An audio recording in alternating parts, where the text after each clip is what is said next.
around the ball there, and I've got a very wide grip, which obviously through years the fingers expand and there's more elasticity to the finger, which will come through bowling lots and lots of spin bowling. But that's the technique now. Tell me, Pat, does that change at all, say in slightly wet weather or anything like that? Yes, Bob. I find when I'm bowling in wet weather and I've got a very wide grip and the seam has gone wet, it's very difficult. It sometimes slips on the ball. So what I try to do is I shorten the distance between the two fingers and just roll the wrist and not spin the finger. Just roll the wrist so that there's not that accent on a wet seam. And I find I've got more control. Right. That's interesting. Well, there you are. Two thoughts on the grip, but basically they're both the same. What you're trying to do is make the seam hit the pitch, turning so that it moves from off to leg. And he needs momentum to drive him through the crease. The difference between a quick bowler and a spin bowler will be in the follow-through. The quick bowler drives his force down the wicket, while the spin bowler must create a spinning motion.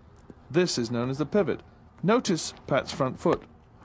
The bowling arm works across the body to create this movement, while the front arm initiates the forward motion. Pat, you enjoyed taking wickets as an off-spinner. What's your favourite tactic?